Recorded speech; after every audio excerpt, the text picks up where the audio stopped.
Welcome and good evening.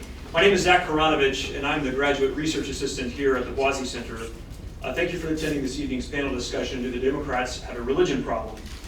Before we begin, just as a few housekeeping items, first we ask that you please turn off your cell phone ringers. Even if you think you already have, please check one more time. This panel and the Q&A that follows will be recorded and posted online, accessible through our website, bc.edu/Bwazzi. Additionally, to better communicate with all of you and any potential event attendees, we've included at the doors, on that door and at this door, two forms. The first is a sign-up sheet for those of you who aren't already on our distribution list. We conservatively send out upcoming events and reminders, so if you're not already receiving them, we encourage you to sign up.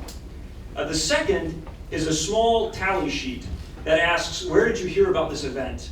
So if you would please, all of you, even if you're not signing up for the newsletter, place a tally mark in the box that best fits the location from which, or the outlet from which you heard about us or this event. We're very appreciative of your help in that.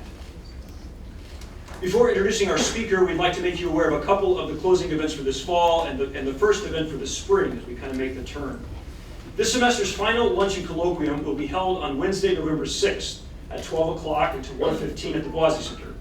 Eric Berryeza of the Society of Jesus from Boston University will be screening and leading a discussion on the documentary film Santuario, which follows one woman's experience entering sanctuary at a North Carolina church, the fight to keep her family together, and the implications for the meaning of radical faith and church in today's immigration climate.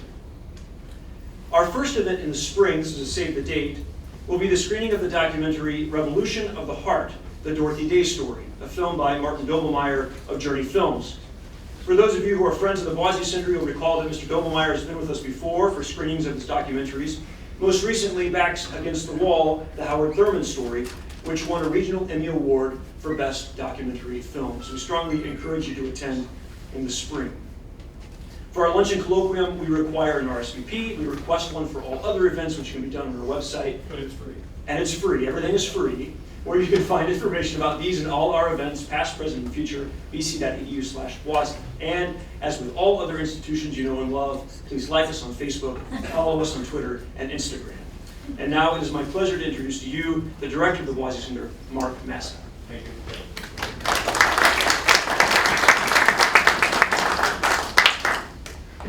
Good evening, and thank you so much for coming. It's great to see you here. My job, actually it's become sort of a permanent part of my job, is introduce Kathy Kaveny, who's my immediately left, who will serve as tonight's moderator, and she will start by sort of convening the discussion among our three panelists, and then we're going to broaden it to all of you. So, as I always say, please sit up front and ask hard questions. Kathy Kaveny is the Darrell and Juliet Libby Professor of Law and Theology here at Boston College. She's a prolific writer who's produced many books.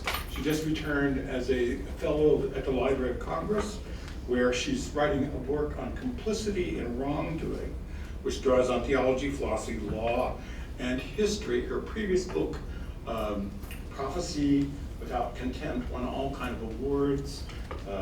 So I'm delighted to have her here with us, and she will take care of the rest of the evening so I can actually sit down and enjoy the evening. So welcome.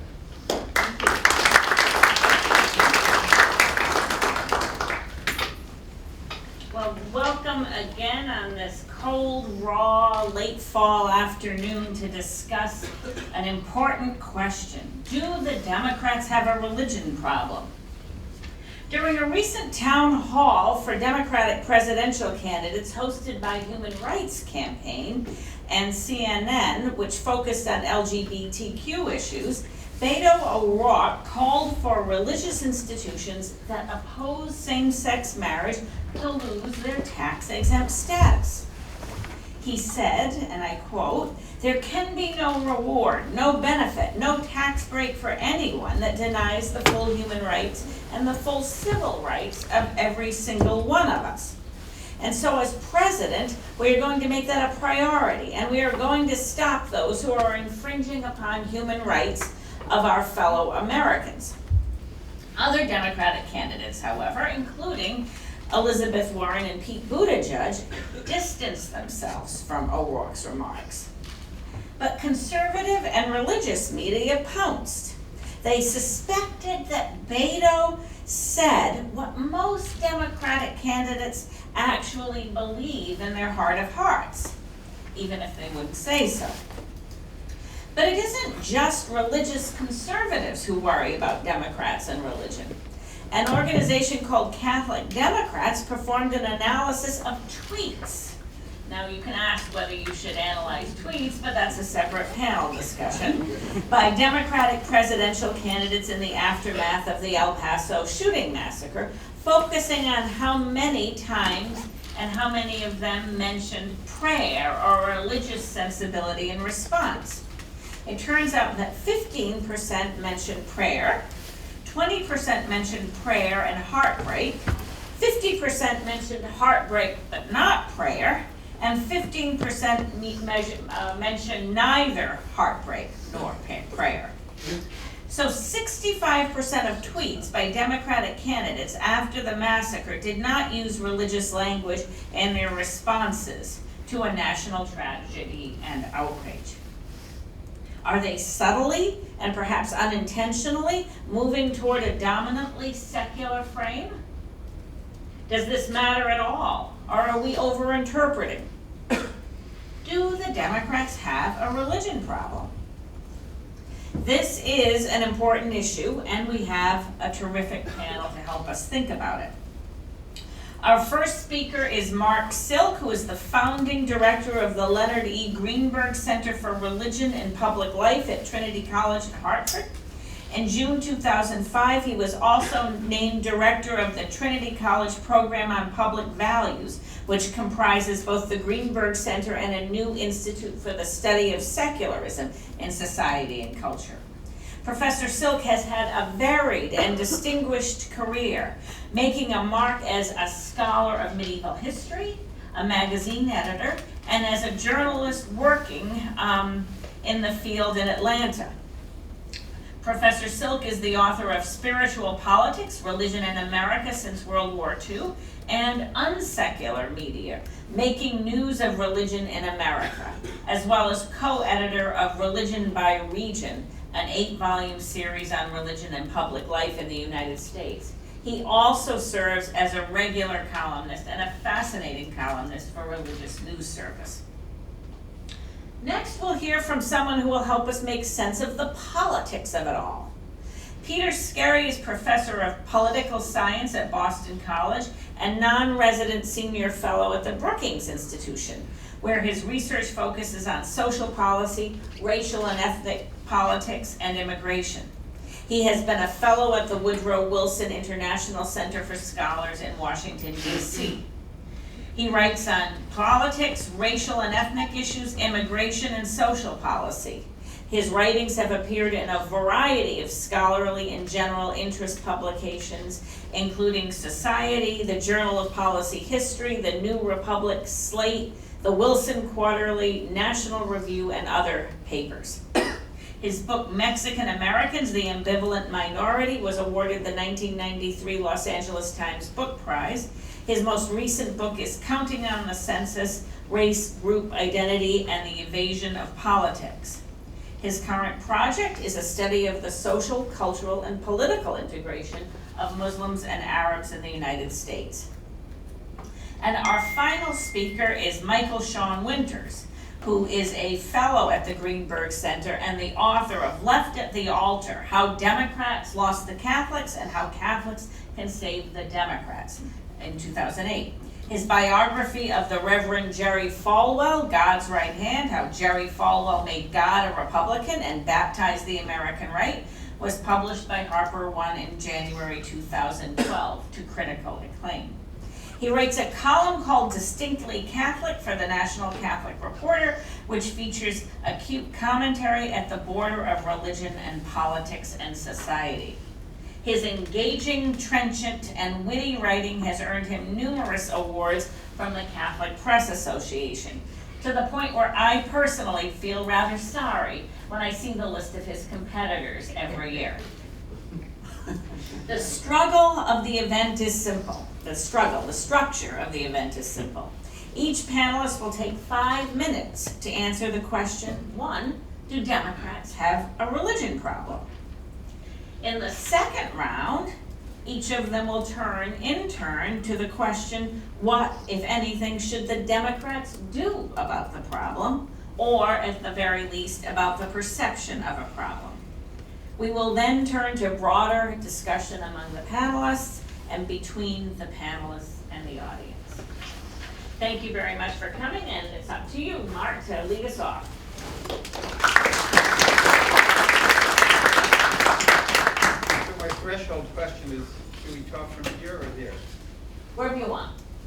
If we could stay seated, it's sort of a rainy afternoon. Go. How's that? Okay. Well, I'll sit here. What the heck? I'm sure. Yeah, me too. Anyway, so it seems to me there are 2 ways to conceive the question. The first one is electoral. Does the Democratic Party have a problem winning the votes of religious citizens? And the second is, let's say, ideological. Does the Democratic Party have a problem with religion per se, with religious ideas and values, with guaranteeing and supporting religious liberty? The second question, to answer it is, I think, a mixed bag. Support for small religious minorities, the sort of traditional civil libertarian side of things, has always been strong in the Democratic Party. And one can point recently to support for Muslims and Muslim communities. There's certainly been support from Democrats for them. Not so much on the other side.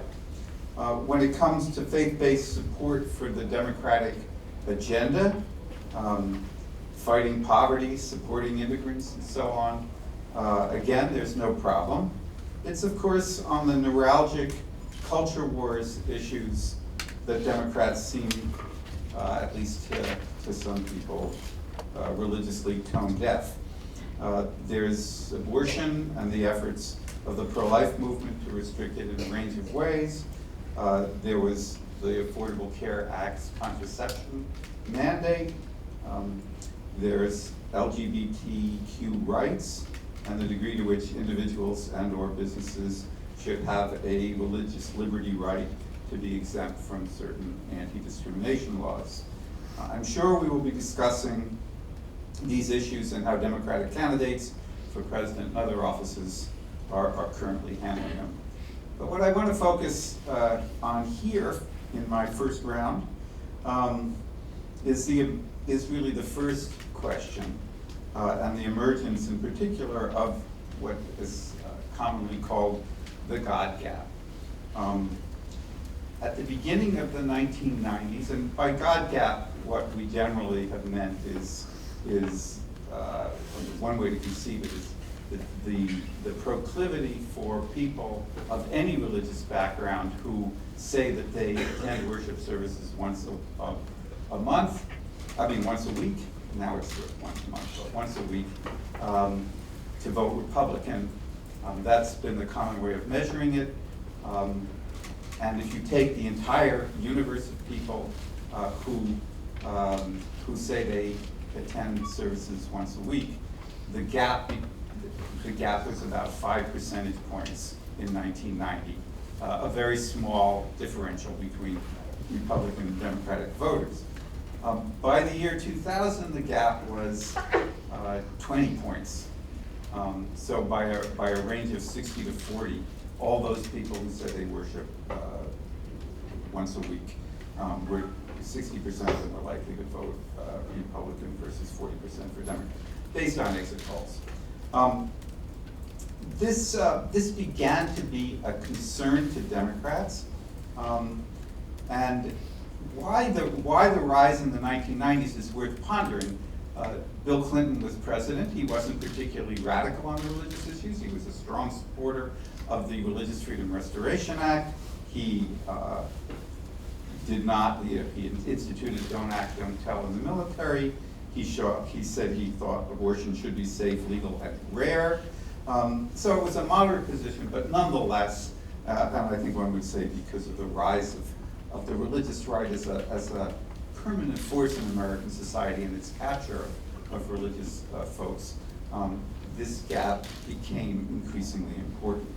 I began in a way working with John Green of the University of Akron, a leading political science in this area, about this, what we called the religion gap, which came to be called the God gap, early in this century. And it began to dawn on people in the Democratic Party that they had a religion problem. You'll remember Barack Obama's launching speech at the 2004 Democratic National Convention when he mentioned that we worship a great God in the blue states.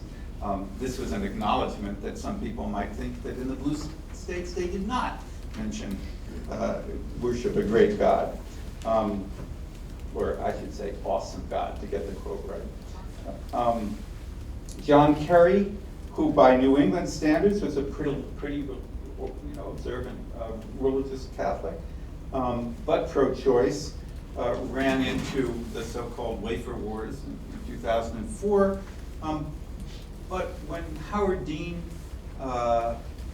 former governor of Vermont, became chair of the Democratic National Committee, he really saw that the Democrats had a religion problem. He put into effect a 50-state campaign for the 2006 midterms. He recruited Blue Dog Democrats who were religious, and lo and behold, the Democrats, I think probably less because of religion and more because of the wars in Iraq, the Democrats captured both houses of Congress. There were books, not only Michael Schon's book which was rather more jaundiced about the Catholics, but in 2008, Amy Sullivan wrote a book called The Party Faithful, How and Why Democrats Are Closing the God Gap, and E.J. Dionne wrote Sold Out, Reclaiming Faith in Politics After the Religious Right. And there really was a sense that the Democrats were back on the religion train. 2008, as a campaign, saw a lot of religion. Obama and Clinton. There was Rick Warren, the famous megachurch pastor who was popping around. A sense that was important on the Democratic side. On the Republican side, there was Mike Huckabee who made a run. There was Mitt Romney who felt he had to deal with Mormonism. There were problems that arose in all quarters. I fear I've exhausted my 5 minutes here. In the 2012 cycle, religion more or less disappeared. But what I want to say about all this story is that actually the God gap remained identical all the way from 2000 through 2012. I'll get to in my next round to 2016. But these various efforts of Democrats to become more religious or to recognize more religious or convince people that they felt your faith didn't seem to affect the overall numbers much. And so I'll leave it at that. Okay, great. Your turn. Okay, well, I'll begin with my short answer to the question, do the Democrats have a religion problem? Yes, okay, I suspect we're all going to say that. But it requires some pulling apart, it seems to me, exactly what we're talking about when we say they have a religion problem. Most superficially, I would say, or most surfacely, or on the surface, it's pretty clear that Americans who consider themselves believers, who define themselves as believers, which, as I'll mention in a few minutes, is somewhat ambiguous and somewhat problematic, but believers in God or in some higher power or some higher spiritual force, it's pretty clear, most recently from a 2018 Pew poll, that Republicans identify themselves as believers in those terms, 95% as compared to something like 86% Democrats. Maybe more tellingly, non-believers, that's the term the poll used, 14% of Democrats define themselves as non-believers, 5% of Republicans do. I think that begins to get at a kind of cleavage that's worth looking at, but it's not an enormous difference on its face. It is true that those who identify themselves as non-believers or nuns, I'll talk more about that in a second, what the differences are seemingly growing. And so I think we're at the beginning of an era when believers versus non-believers is going to be increasingly salient. But as I've already suggested, it's really difficult to know what we're talking about here. It's difficult for me to know what I'm talking about. It's difficult for me to understand what I'm talking about, in the sense that the terminology here is very elusive. When one talks about believers versus non-believers, or when more typically even when the term that's gotten a lot of currency in the media is that we have this emergence of nuns, as we call, not N-U-Ns, but N-O-N-E-S, no religious affiliation. Well, it's not really clear what that means. I just attended a job talk this afternoon in my department by a very impressive PhD from Notre Dame, who was trying to get at this, but as he was talking, the terms were sliding all over the place. Does none mean I have no religion? Does none mean I have no religious affiliation to any organized religion? Does it mean I have no belief? Does it mean I'm a secularist? What does a secularist mean? Is it a European-type laicist who believes in a very rigidly defined differentiation between religion in the private sphere and non-religion in the public sphere, or is it something in between? I can't resolve all those questions right now, but it's clear that they're all floating around in these discussions and very hard to pin down. So focusing more specifically on the Democrats, so I would suggest that they do have a religion problem, but maybe not as bad as some may think, but perhaps likely to get worse.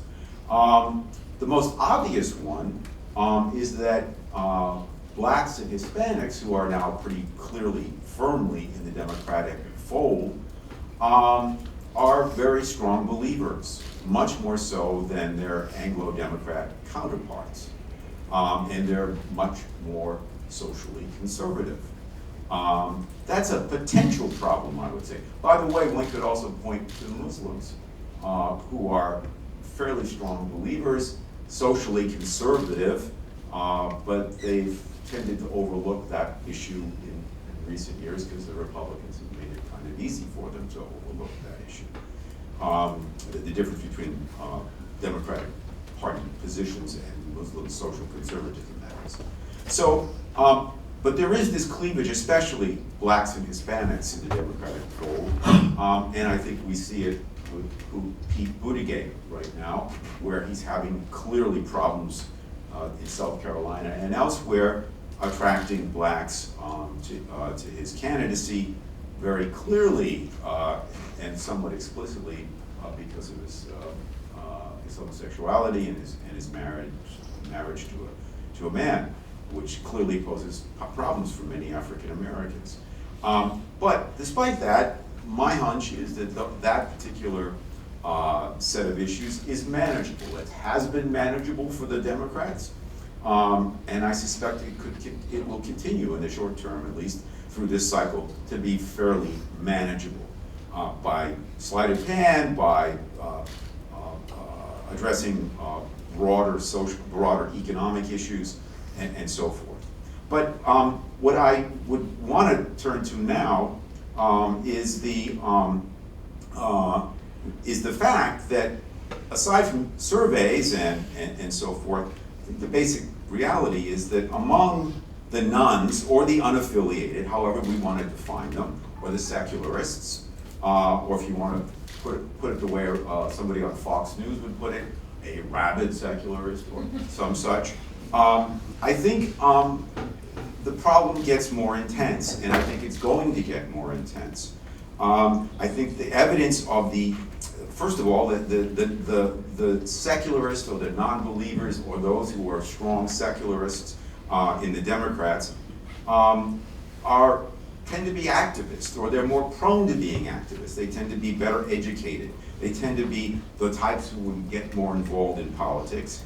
And I think we've begun to see that when the Democratic National Committee this past August came out with a declaration in support of the religiously unaffiliated, a document that I urge you to take a look at if you're interested. And in that document, it becomes very clear very quickly what I said before. Are we talking about religiously unaffiliated, or are we talking about atheists and non-believers? It gets very confused very quickly. But I think that's a sign of the activism that I'm talking about. Beto O'Rourke, we're talking about a primary campaign where activists play a disproportionate role. Clearly, Beto O'Rourke is speaking to that element of the party, hence his pronouncement.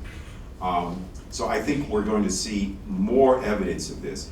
Among Democrats, we also see the emergence now of the Congressional Free Thought Caucus that came into existence in 2018. All 10 members, last I counted, of that caucus are all Democrats. So we have an element in the Democratic Party that is very prone, I think, to pushing hard on this perspective, albeit a perspective I've left somewhat vaguely defined. And then to try to finish up, I can't help but mention the reaction to Attorney General Barr's recent speech at Notre Dame a couple of weeks ago. I don't know if you've read the speech. I've read it. I've read it. The article that it clearly draws from that was published 20 years before. I'd have to say, from my own perspective, that the expressions of outrage toward the Attorney General's speech are quite remarkable. We can talk about it more. I think that from organized groups like the ACLU and other advocacy groups, and of course from the media.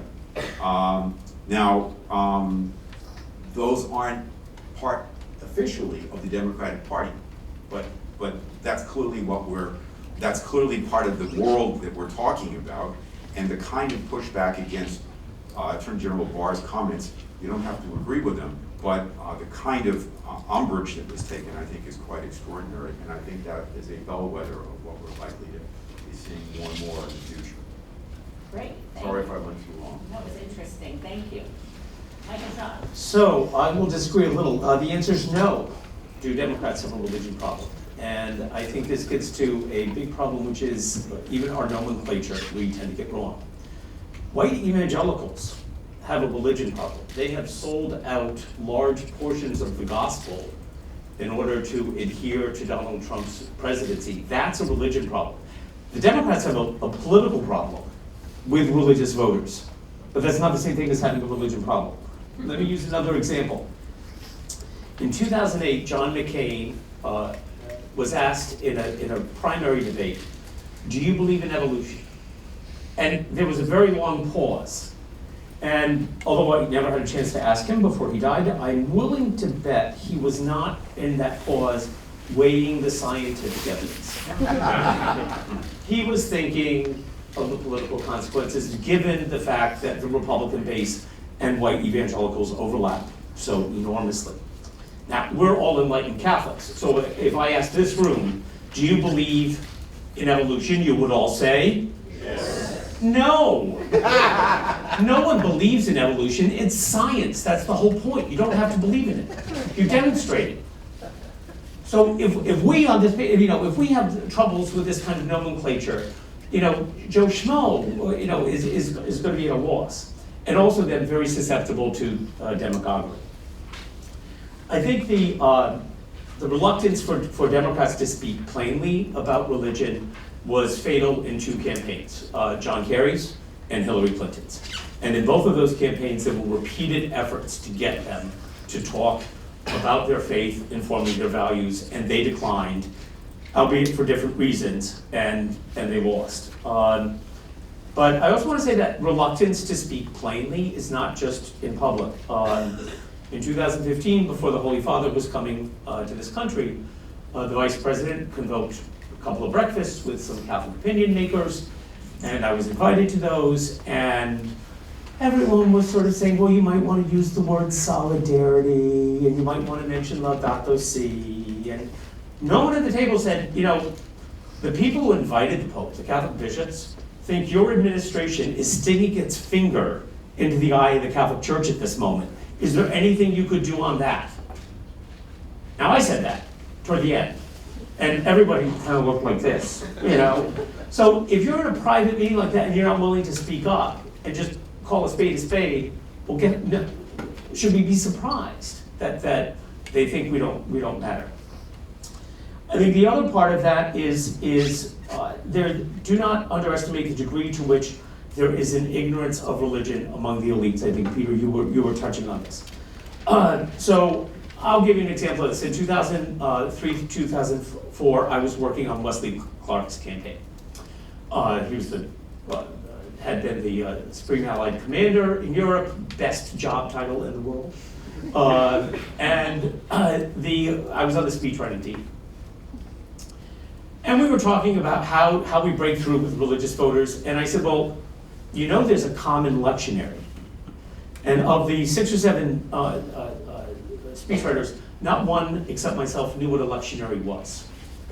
And they were surprised to find out that Catholics, Lutherans, most Methodists, Episcopalians have the same cycle of readings every Sunday, and you can work that into your speeches. The other thing you realize is on a Democratic campaign, the number of people who work in groups who have public fights with the church, like Planned Parenthood, NARAL, has only increased. And if you want to understand why they have that power, it's very simple. It's money and organization. And these groups have a lot of money.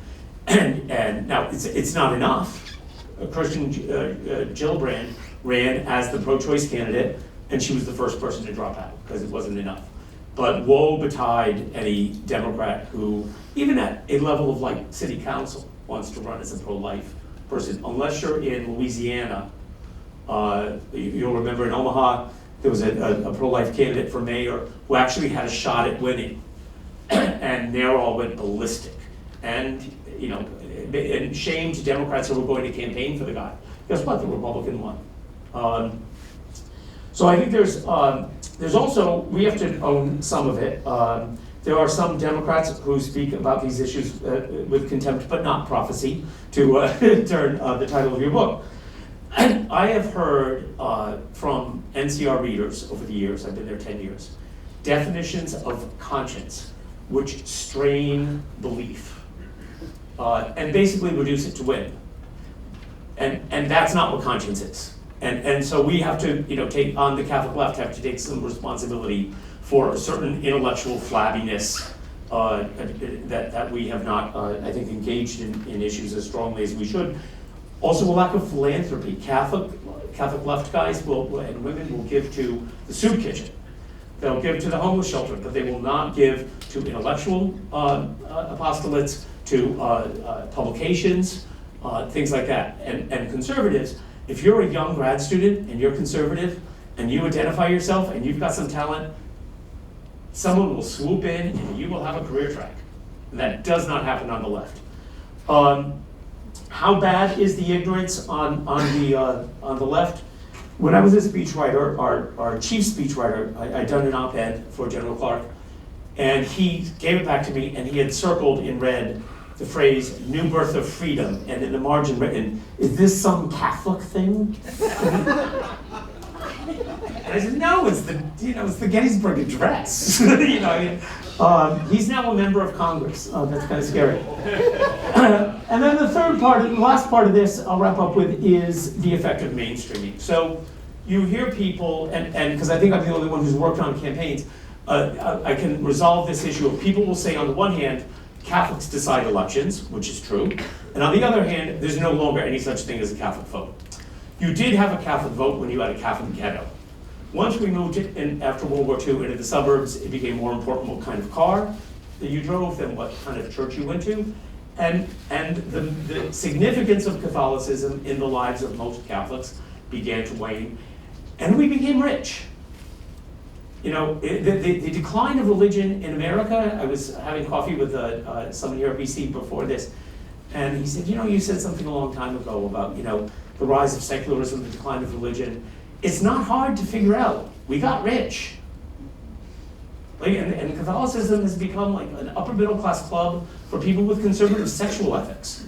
Thank God for the Latinos. They're gonna save us because they're poor. And rich people don't hear the gospel. I mean, I'm sorry, there's exceptions, but I don't think this is a complicated thing. So the Catholic vote thing. How is this the case that you have these two seemingly contradictory things? Catholics mirror the population. In most elections, 46% of Catholics are going to vote for Republicans, 46% reliably are going to vote for Democrats, and the middle up 8% are up for grabs.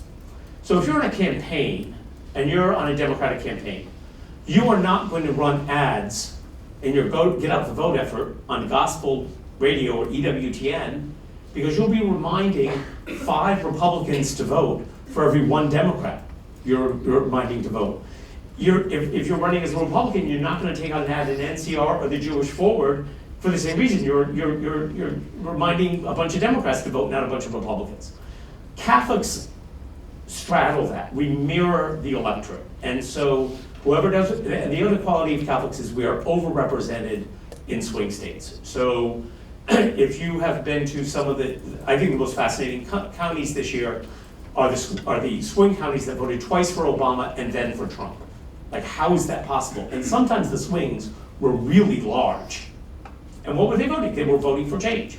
They were voting to say, look, this economic structure still isn't working for me. So when you go to Luzerne County, which is Wilkes-Barre, Pennsylvania, there's a church on every corner. You know, there's the Polish church and the Italian church and the Irish church and the French church. And that's a really heavily Catholic area. Pennsylvania, Florida, Michigan, and Wisconsin, Catholics are overrepresented from their share in the population. So we're in the swing vote in the swing states. So that's the problem. That's great. All right, it's a great way to end the first round because we've got a problem. Now, is there a solution to the problem or the perception of a problem? What should the Democrats do? Should they try to appeal to religious voters by shaving off some of the hard edges of their commitments on the social issues? Should they just say that's the price of doing business? The religious voters are older and they're all gonna die soon anyway, we're gonna focus on the nuns? Or should they do something else? Mark, tell us what they should do. I swear you all the secrecy, because we wouldn't want anybody to find out. Let me suggest that we approach this question by considering a couple of filters for understanding how this God gap works. If one way of posing your question is, how do you reduce the God gap? One filter is race and the other is gender. And Peter really talked about the race side. The gap has to do with white Christians, white evangelicals, mainline Protestants, Catholics who are white, as well as Mormons who consider themselves Christian. I don't want to get into any theological debates here, but they do. And other smaller groups, including Greek Orthodox and so on. That's where the democratic problem is, because people of color and non-Christians of any color vote Democratic. Whether they are in danger of not voting Democratic is a question that's interesting to ponder, but is not yet been the case. And so, we'll see. There are a couple of exceptions worth mentioning. Latino evangelicals, who are not growing, but are about 24% of the Latino population compared to what is now under 50% Catholic, so about half as many Latino evangelicals. They are of different races, being Latinos. Latino nuns are growing at a considerable pace, but those are sort of exceptions to this overall problem. With respect to gender, the basic divide has been between, and this is a subject that I always have fun talking about with my classes, frequent church attending or worship attending men and infrequent worship attending women. That the other groups, non-attending men and frequent attending women, divide pretty equally between Democrats and Republicans. But religious men are very Republican and non-religious women are very Democratic. So any strategy for dealing with the God gap has to focus on the groups that you've got a problem with, or at least understanding that. Actually, I think I just misspoke. Political scientists will say, don't go after, as Michael Schoen suggests, don't go after the people you know are all the way on the other side. Leave those white religious guys alone, and try to get more of the religious women who are partly in your camp and maybe can be moved more. And so when we look at the problem that the Republican Party is currently having in the suburbs, that really, when it comes to religion, means soccer moms. They're taking their kids to soccer, they're taking them to Sunday school, they're movable into the Democratic camp, and that may be the way to go. Now I do want to say that, talk a little for a moment about the rise of these non-Catholic nuns, that is to say the no religion people. I mean, it is, as Peter says, a complicated story to sort of figure out exactly what they believe, but how we compile the number is pretty simple. You call them up, you call up people and you say, what is your religion, if any? And if they say none, then they're none. So what it really means in terms of the answer to the question, whether it's in a phone survey or in an exit poll, is people who say they have no religion. And then we can move from there. For political purposes, what we know is that those people vote very much in a Democratic direction, to the same extent they vote Democratic that white evangelicals vote Republican. And we know they're on the increase, from under 10% in 1990 to now, according to the latest Pew data, 26% of the population. That, by any standards, is a gigantic rise. And what this means is that whatever political problem Democrats have religiously, the Republicans have on the other side. They have a godless problem, or a godless gap. And so, are they doing anything to mitigate that? Not particularly. So there is this question of what the Democrats need to do. I would say, to conclude here, that none of this means that, what I've just said suggests that the Democrats should forget about religious outreach, forget about showing voters that they feel their faith in a tight election, and it's expected to be tight in the crucial swing states. A small shift of any voting bloc can make the crucial difference. And so you have to, everybody's responsible for the failure or the success in a tight election. So doing nothing to alienate religious voters is probably a good idea. The Beto O'Rourke issue, even Beto himself backed away from the statement that he made at that forum. And it shows that he's not proof against walking things back in that way.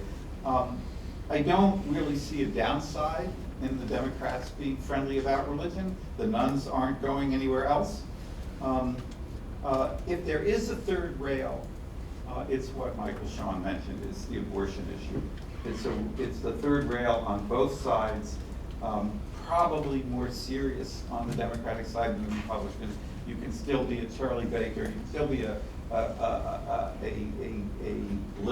moderate Republican, pro-life, and not be run out of the party.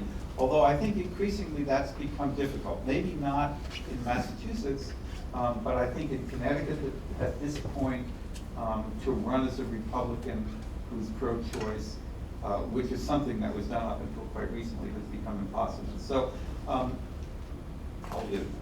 Great, well, thank you, and now we're going to turn to Peter.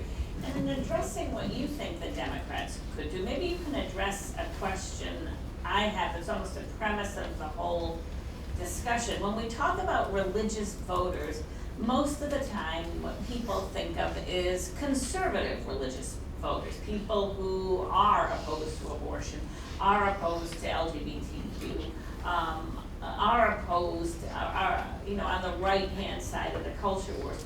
Where are all the progressive religious believers in this discussion of religion and the Democrats, and why doesn't anybody pay attention to them? Is it just that there are so few of them and they're so demoralized, or is there another reason? Well, I think I was actually going to move in that direction, so let's see if I do. So first of all, I wanted to say, far be it from me to advise the Democrats as to what to do, for lots of reasons, which will emerge, I fear, as I continue to talk. Because I think what the Democrats need to do when it comes to religion is to be more tolerant. To be more tolerant of people who have religious views different than those, and who, I would agree with the premise you just put out, invest more in their religious views. I think, I can't cite any data, maybe Mark or Michael could help me or not help me, but I don't think these are co-equal valences here. I think religious conservatives are more heavily invested in their views and more prepared to vote and act on them than those who are liberal and religiously motivated. We'll see how that plays. I think Democrats need to not do, and I think they know this, what Hillary Clinton did in 2016, or what Barack Obama said and did about people who cling to their guns and their religion.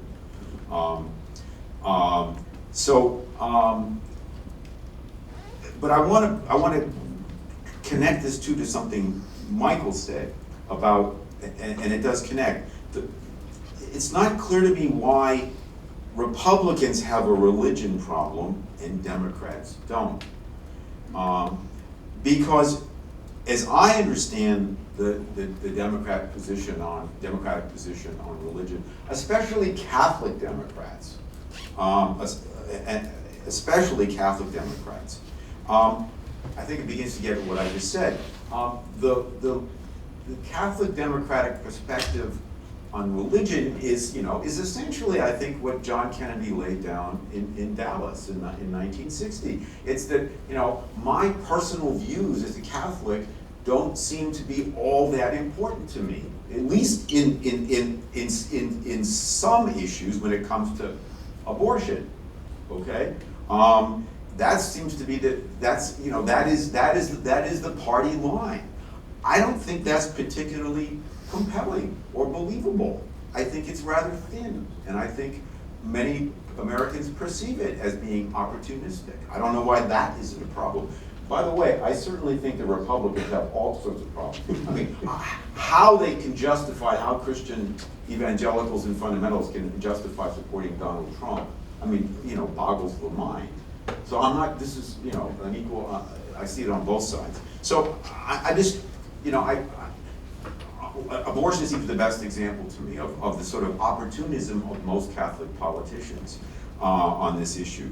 Immigration maybe is a more interesting one. If that reflects religious views on the part of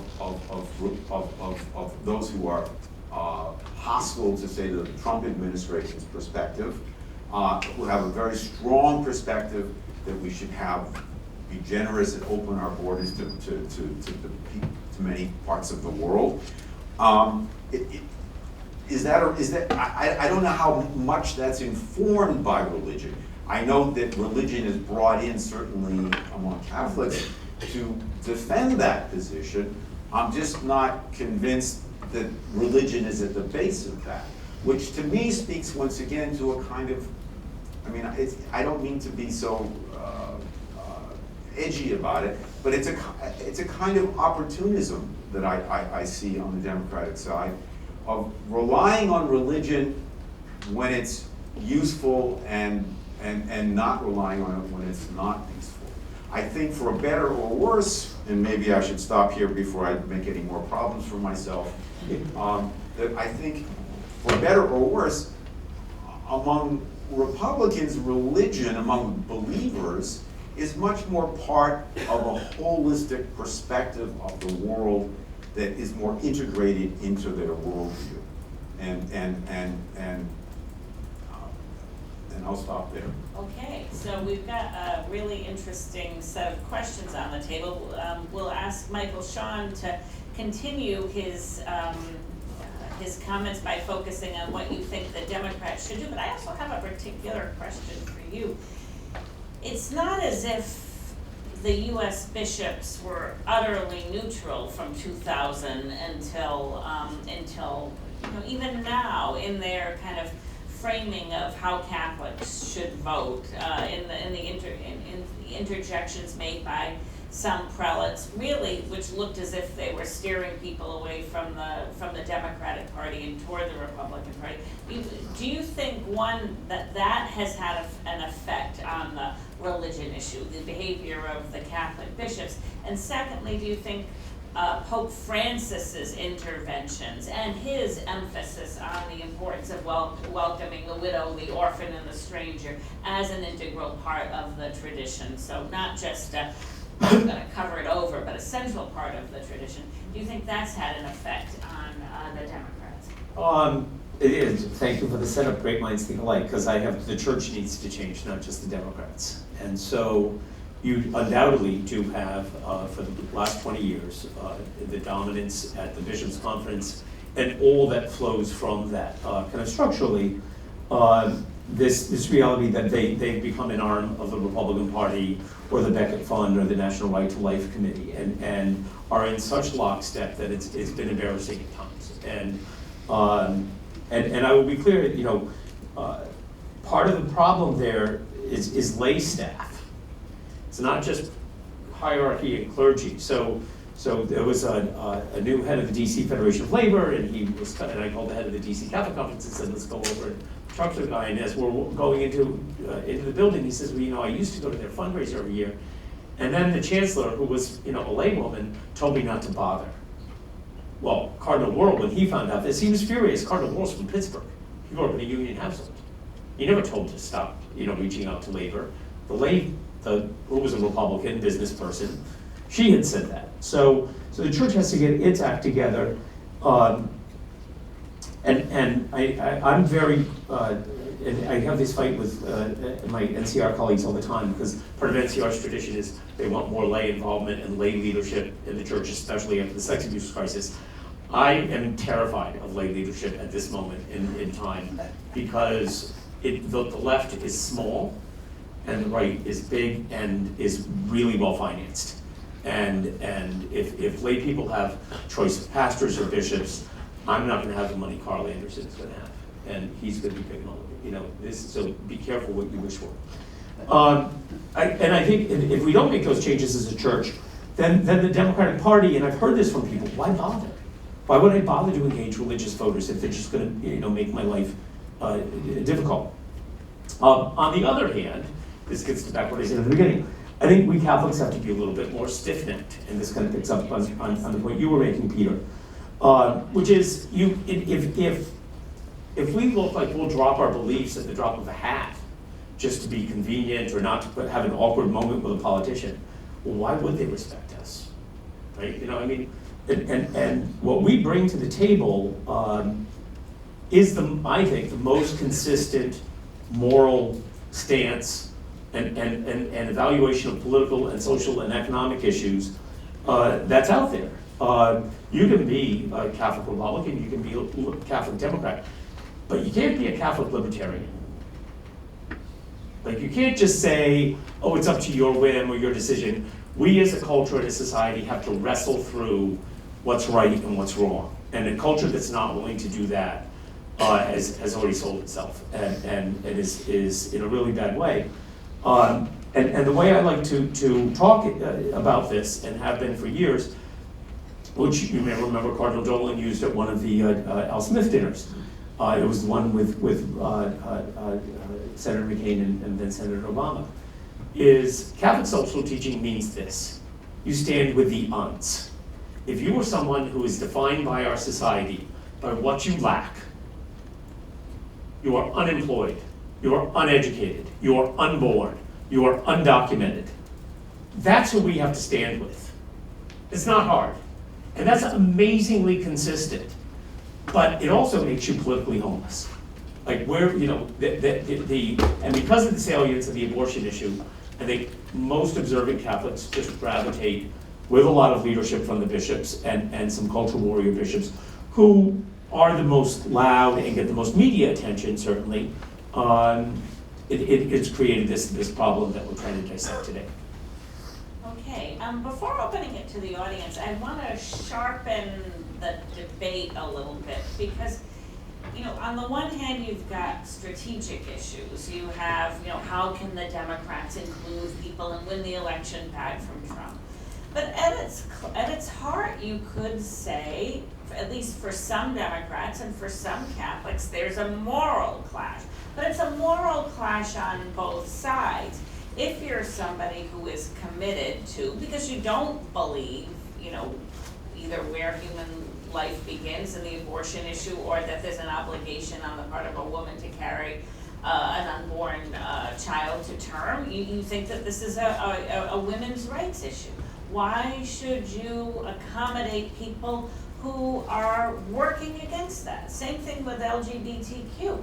If you believe this is a question of fundamental equality, as many people in the Democratic Party do, why should you accommodate people who don't think that's the case?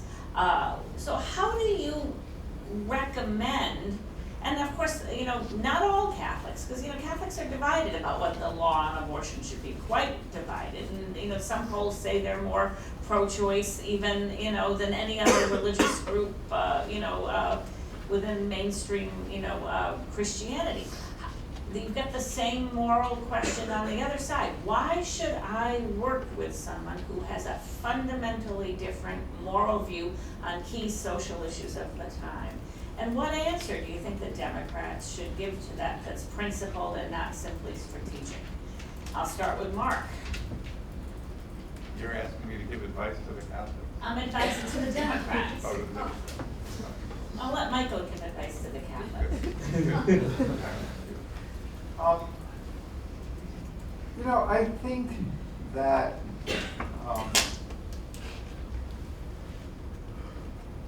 it's important to pick your spots. As long as we're talking about abortion, which is, so central, I think it's a mistake for strong pro-choice people to act as though Roe v. Wade doesn't declare a public interest in the third trimester. And I think it's a mistake to take, very strong positions against parental consent and issues like that. I do feel as though the Hyde Amendment, which the late Mario Cuomo opposed very strongly, is problematic. We don't let people who are pacifists withhold their taxes, because they don't want to support the Pentagon. And for poor women not to have access to what is a constitutional right seems to me to be a problem. But not drawing any distinction and not allowing, anyone who is a politician to draw distinctions seems to me to be a problem. So let me just offer that as comment. Yeah, I'm not sure this is really responsive to your question, but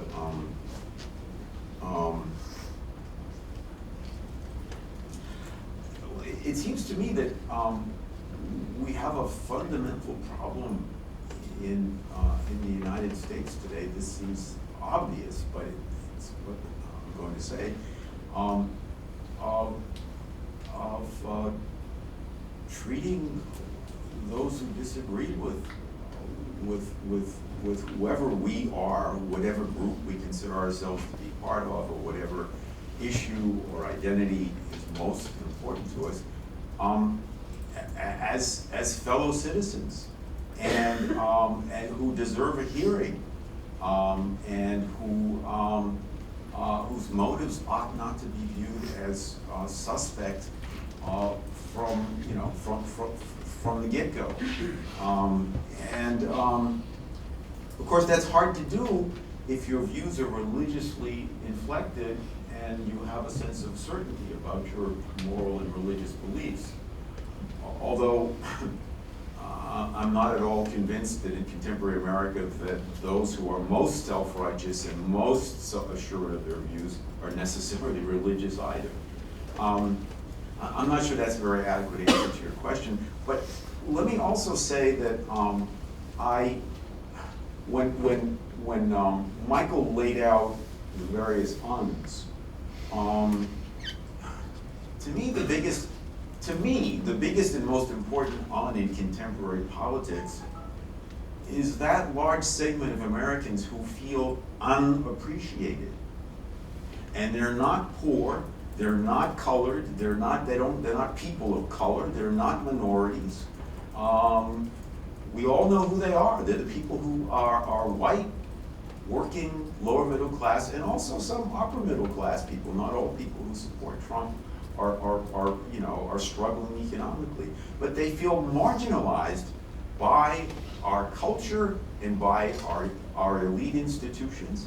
And I would argue they feel that way because they have been marginalized by those institutions or by those sectors of American society, and they feel unappreciated. And frankly, I don't think the Catholic Church, when it takes the kinds of positions it does on immigration, which I think I have lots of disagreements with, but is so principled and so high-minded and so oblivious to so many Catholics who don't quite see the world in the simple, and I think it is a simple and simplistic view of the world that the Catholic hierarchy and the Pope enunciates on immigration. It's a whole lot more complicated than loving a stranger. And if you can't see that, and you can't appreciate how large numbers of your fellow citizens don't quite see it that way, then I think you have to think more clearly about your views and look inward. Okay, Michael Sean, what do you say? Let- More from the other side. Well, I think that let me start with the strategy, which is, Lee Drutman, all year I've been calling attention to his research, and they looked at the exit polls from 2016 and asked a set of questions to determine whether people are liberal or conservative on both economic issues or on social issues. And it's really important, because when somebody says a centrist, I want to know on what issues you define your centrism, right? And so about 35% are liberal on both, and that's the Democrats. This quadrant is 35% conservative on both, that's the Republicans. The other 30% divides what we can call the Howard Schultz, Michael Bloomberg. We are conservative on fiscal issues, but we're liberal on social issues. And then the other quadrant, I would call the Pope Francis voters. We're a little bit more conservative on social issues and more liberal on economic issues. Anyone want to guess what the ratio is of those two quadrants? The Howard Schultz, Michael Bloomberg position, which sadly I think dominates among the kind of governing, the people who work on Democratic campaigns, staff congressional offices, is 3.8%. The Pope Francis voters are 28.7%. So there's a real clear reason, if you can find a way to at least don't look down your nose at religious voters and people who have more conservative social values, that you're going to increase your chances of election. And I think at the very best, I think one of our best moments in the last couple of years was somebody challenged Speaker Pelosi, and they said, well, should abortion be the litmus test? And she said, have you met my family? Like, half of my family are pro-life. What are you talking about? Of course we have to be Big Tent. And I'm worried that we're losing that. I mean, on the abortion issue, I'd be content right now going back to safe, legal, and rare. But at the 2016 convention, you had a woman basically bragging about her abortion and saying, it was no big deal. I don't even think that's reflective of most women who've had abortions. I don't think that it is reflective of most activists who rose through the ranks of a special interest group on that issue by pushing the envelope. And I think it's time for the politicians to be the grown-ups in the room and say no. But good luck with that. Good luck with that.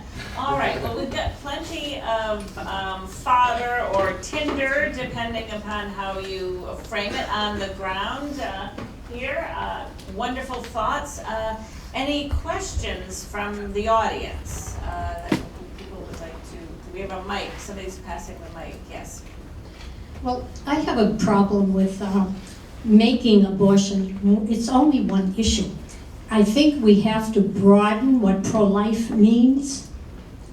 I think of pro-life, what about the health care that people should get? I think of pro-life, people entering because they want a better life for their family. Pro-life, what about the death penalty? People that oppose the death penalty. So I think we have to broaden that issue. And that's, I don't know how you feel about that, but to me, I think we just cannot make it abortion pro-life. Pro-life, and it's just a broad, everything can be pro-life. So that's the way I look at it. Anybody else? Thank you all so much for being here. My question is specifically for Michael Sean. I was wondering, kind of talking about people who are more economically liberal, socially conservative. Do you think that there is an opportunity for a third party? I know I've heard of like the American Solidarity Party at the time. Do you think that there is going to be another vehicle that will give these people a voice, or do you think that the Democrats or the Republicans should work to shift parts of their platform to acknowledge and listen to these voters? Third parties, I don't think ever really in American history get traction. I think we are moving into a moment, though, depending on how things play out, where the Republican Party could break at the leadership level and all the way down. This idea that he's enormously popular among the Republican base, that's true, but that can change very quickly. I think the base is with him to the extent that when he says he could shoot somebody in the middle of it. But you know what he couldn't do? He couldn't have a woman come up and say, 20 years ago we had an affair and he paid for my abortion. The white evangelicals. I think that would be the one thing that they would not stomach from this guy. But I do think you're going to see them split. But I think they will reconstitute themselves. Remember the 76 election. So a year after Nixon resigns, 2 years after the Watergate thing really blew up on the national stage, 76 election was close. Gerald Ford almost won re-election. And so I think parties reconstitute themselves pretty quickly. Anybody else over there?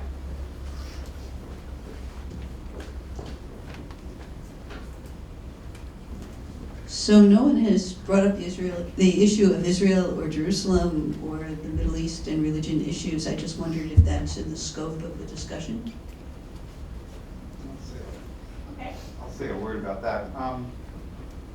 One of the interesting things, developments in American partisan politics, is the extent to which the Republican Party, as part of its embrace of the religious right, has become enthusiastic about Israel.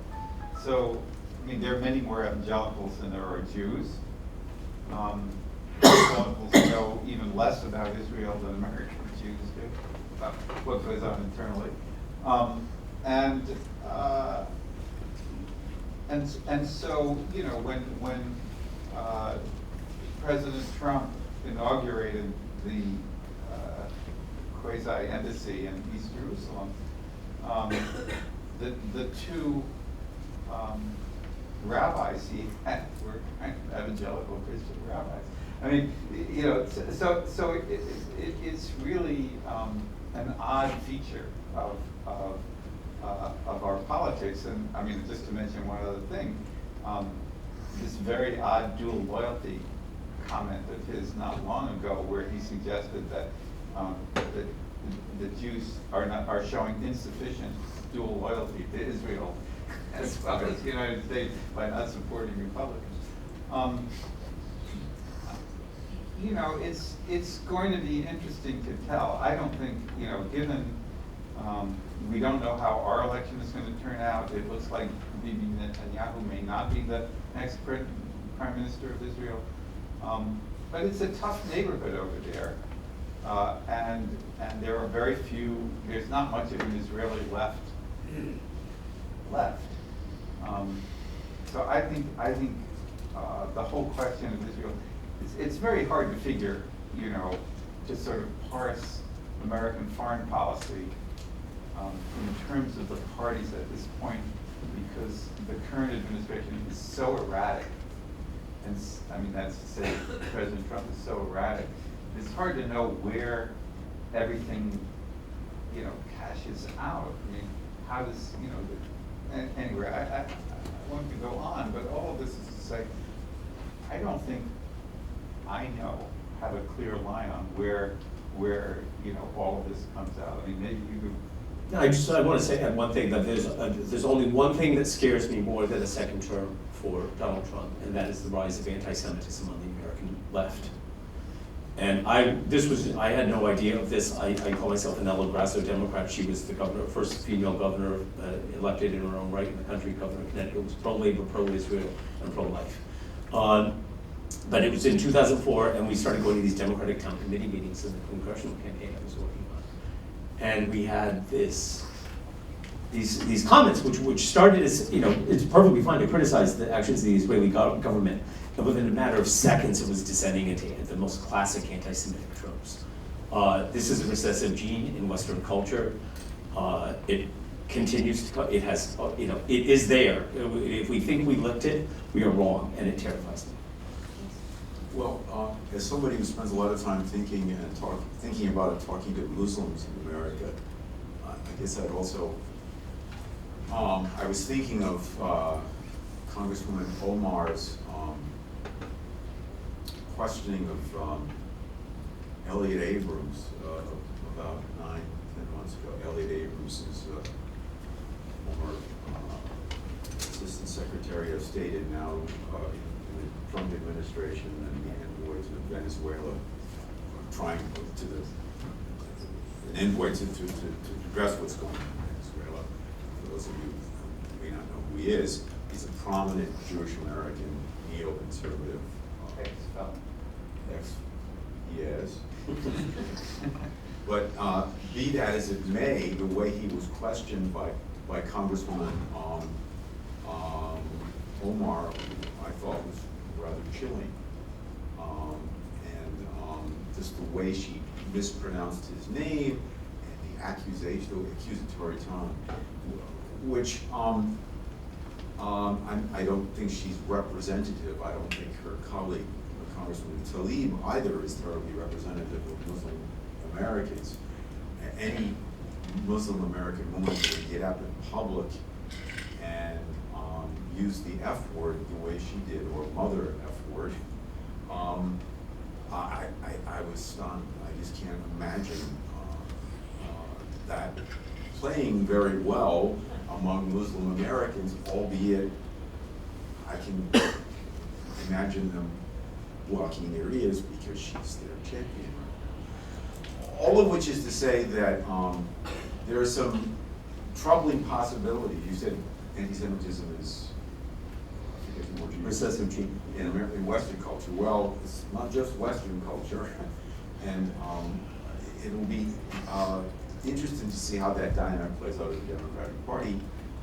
Right now, it strikes me that in recent years, right after 9/11, I think there were much greater tensions between American Jews and American Muslims, perhaps for obvious reasons.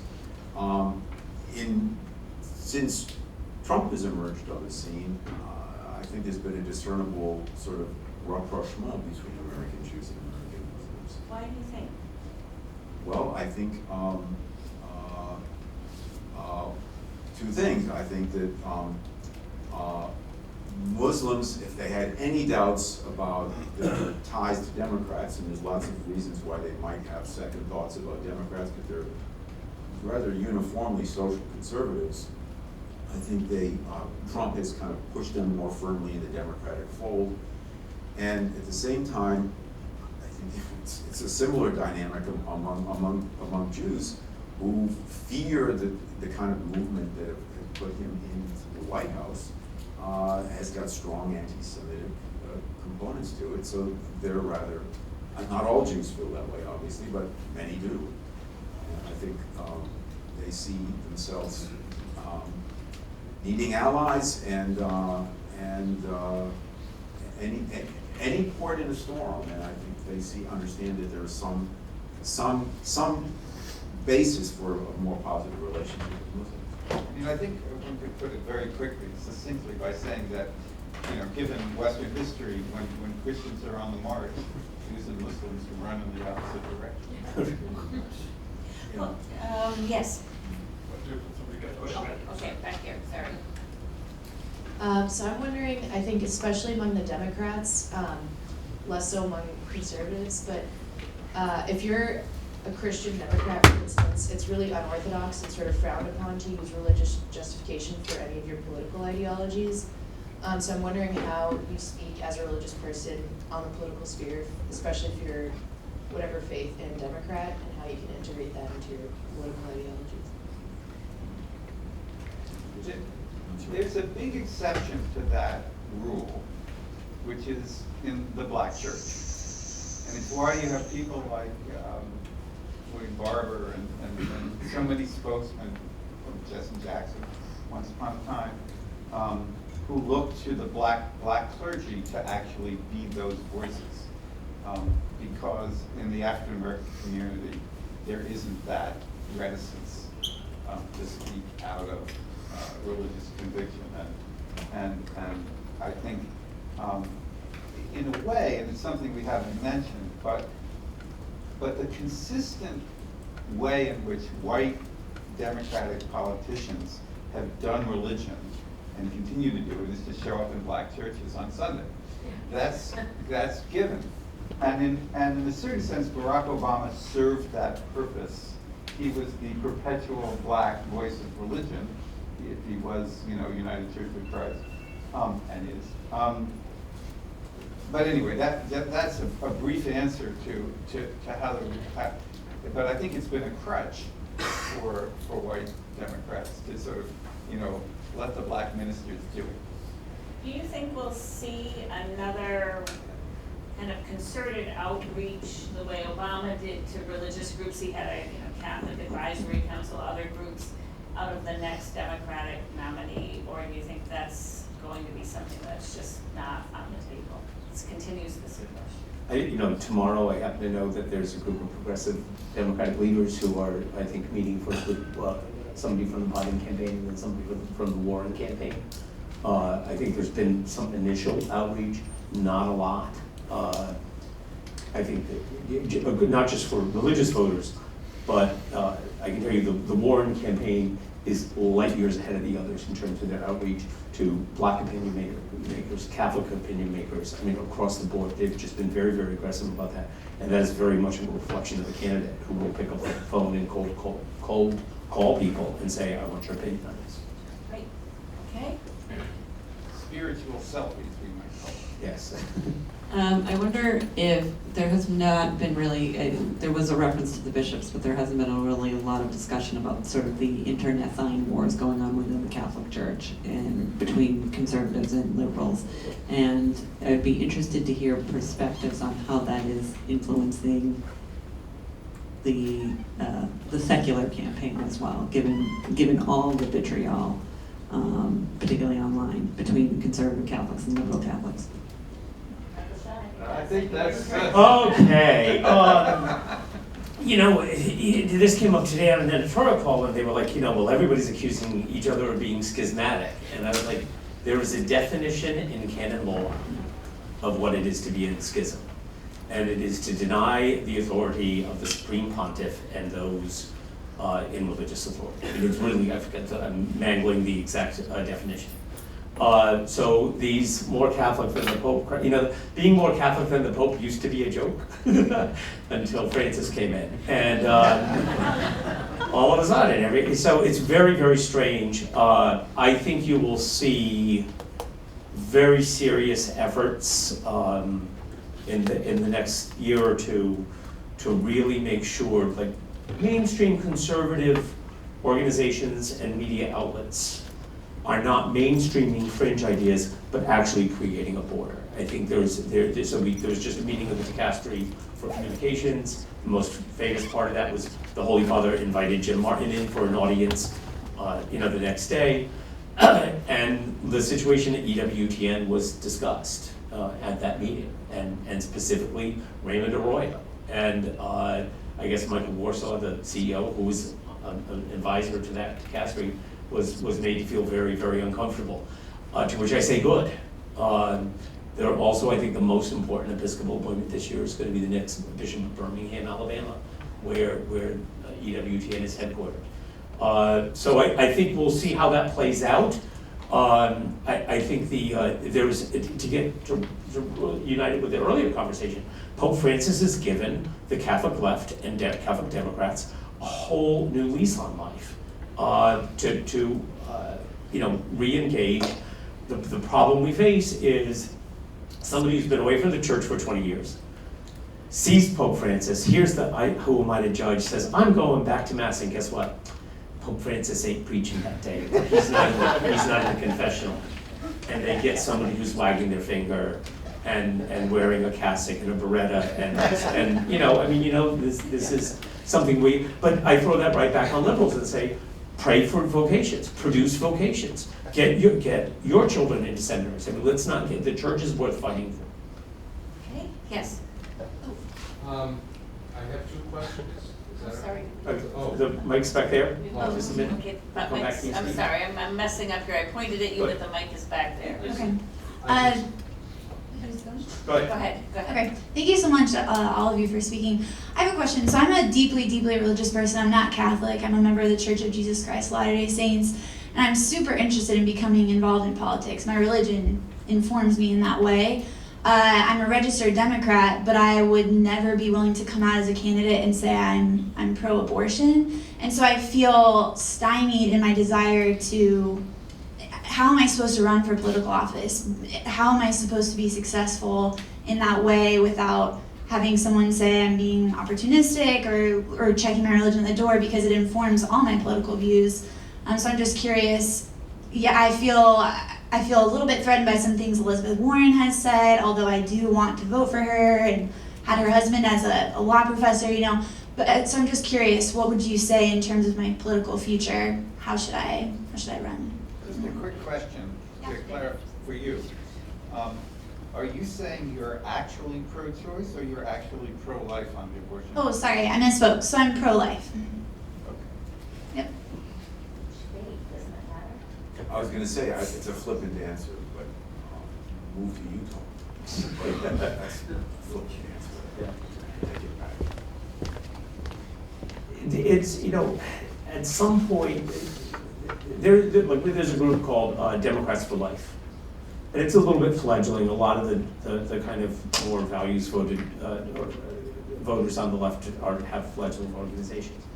And she has no money. It's basically a one-woman show, but she's quite dynamic. But she can actually point you to, her name is Krista Day, Google Democrats for Life in America.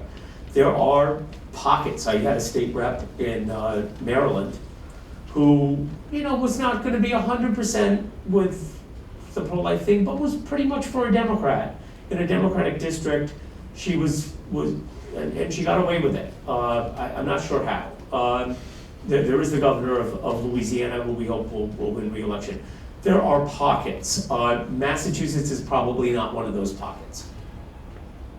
Except maybe in the West, wasn't Stephen Lynch pro-life for a while, or is he still? Yeah, I mean, there's pockets, but nothing changes unless you step forward and start changing the conversation and people's sense of the parameters. It doesn't mean you're not gonna lose 3 times before you can get through. And just be very articulate and confront. There are so many stupid things that are said about the abortion issue. I remember I was at a party and this woman who's a really bright woman said to me, well, I don't think you should have an opinion on the legality of abortion because you're not a woman. And I said, Maureen, I'm not a burglar and I've never been burgled, but I'm opposed to it. And I think it should be against the law. I mean, what is that? You know, you have to confront, again, the framings of the issues. Look, I think, for a right constituency, and please don't be alarmed and scared off. Can I redeem myself and just take a quick shot at this question? Sure, yeah. The premise of your question. Yes. You did say that you really want to get involved in politics, right? Is that? I guess what I would say is that there are more ways to be involved in politics than simply getting involved in a political party or running for office. And I would say, because the road ahead for you is in electoral politics, I think is grim. And you don't want to waste your time and energy. But if you directed your energies into journalism or other kinds of writing kinds of efforts, I think that somebody from your perspective who wants to articulate that particular kind of, if you will, package of views, that you feel yourself to be a Democrat, but are maybe socially conservative on abortion and other issues, that's an important perspective to articulate. But I don't think the political arena, per se the electoral arena, is the best place to do it today. Okay, no, we've got this gentleman down here, we have a, yeah. So I have 2 questions, one for Michael, and is it okay to direct the question to you? I guess. Okay. So, first of all, I just have to make this point that I think neither political party is providing leadership of any kind on the issue of abortion. It's in both their vested interest to polarize the issue, but in fact, if you take a look at any number of data sources, the issue is much more nuanced in the eyes and the hearts of the American people. And I think one of the best examples of that is a number of polls taken by the Public Religion Research Institute, where they ask the question, are you pro-life or are you pro-choice, in 2 separate questions. And by doing that, you get to identify the people who have an overlapping identity. And so I think that the American public struggles with this much more than the activists on either end of the spectrum. Now, speaking about activists, and myself being a Catholic, my first question for Michael is, within the next month or so, we're expecting to see the issuance of the most recent version of Forming Consciences for Faithful Citizenship. And for those of you who don't know, Michael is kind of like a bishop whisperer, meaning that he has a lot of contacts within the Bishops' Conference. So my question for you with respect to that is, do you expect any surprises from what you've heard? And in particular, do you expect them to say anything specifically about the Hyde Amendment and about the role of prudential judgment?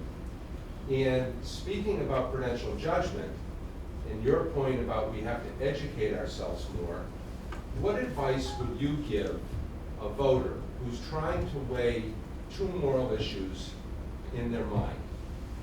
The moral imperative to see that the 45th president is not replaced versus whatever moral concerns they may have about whoever our Democratic candidate is with respect to the issue of abortion. Oh boy. I'm gonna need more money for this. Faithful citizenship is easy. So what the bishops voted on a year ago was that they would not tackle the core document, but would issue a new brief introductory letter and like some video scripts that they're going to try a different medium for delivering the message. Understand the underlying text was done in 2007 when George W. Bush was president and Pope Benedict had not even issued Caritas in Veritate. So that document is now missing 2 papal magisteriums on social questions. But the reason they did not, there were many, what I would call Pope Francis bishops, who support the direction of the Holy Father, who voted to keep the old document because they felt, given the current composition of the Bishops' Conference, it would become worse. And more stridently, single issue focused on abortion. And they said that actually, you look at the 2007 document, there was a balance on poverty and abortion. My column on Wednesday is just on this. I want to know, are they going to really ramp up their language on immigration, seek some kind of balance in these new materials that the original document did have? And the third is the thing I wish they would do, and I don't think they are, and it was never needed before, which is to talk about character. Because we have a president who is pushing the boundaries of character in a way I don't think until Donald Trump any of us assumed we would be facing in our life, that raises huge moral issues about which our tradition has a whole lot to say. So that's unfaithful and.